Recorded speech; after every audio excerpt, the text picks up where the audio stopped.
Puri with chicken curry night dinner లేకండి. Hi అండి, నేను మీ సరస్వతిని. Welcome back to my channel.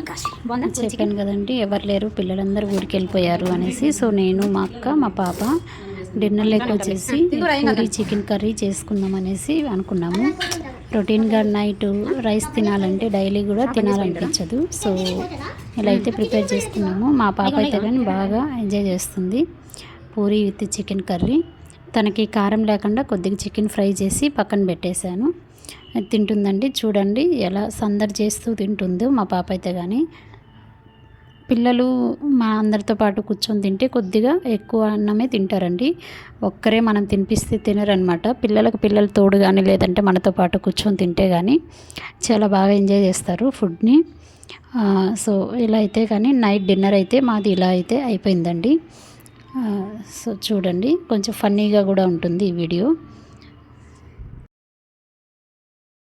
నేను చెప్తాను, నేను వీడియో చూపిస్తాను మమ్మీ అనేసి అంటుంది. అక్కడ పెట్టేసి మన ఇద్దరం తిందాము, ఫోన్ అక్కడ పెట్టేస్తానని తనే పెట్టేసిందండి ఫోన్ అనేది. సో కొద్దిగా ఇలా అయితే నైట్ అయితే డిన్నర్ అయితే మాది కంప్లీట్ అయిందండి. నైట్ టైము పూరి అంటే కొంచెం ఆయిల్ ఫుడ్ తీసుకోకూడదు అని మాకు తెలుసు, బట్ కానీ ఎందుకు చేసుకోవాలనిపించింది. డిన్నర్ ఏంటంటే ఈరోజు చికెన్ ఫ్రై పూరి. ఆయిల్ లేదు, బాగుంది చికెన్ నేను కారం తిన, అందుకే కడిగి పెట్టింది.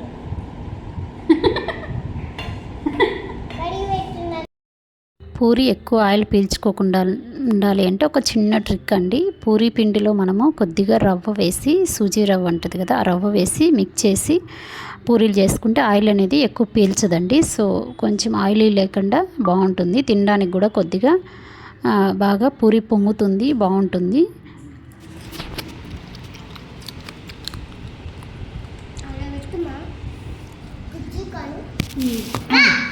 బాబు కనిపిస్తున్నావు.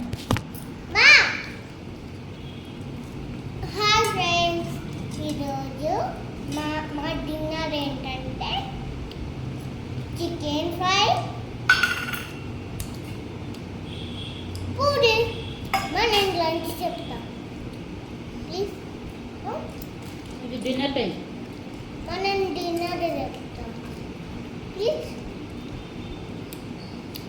హాయ్ ఫ్రెండ్స్, ఈరోజు డిన్నర్ ఏంటంటే నేను చెప్తాను పూరి మాది.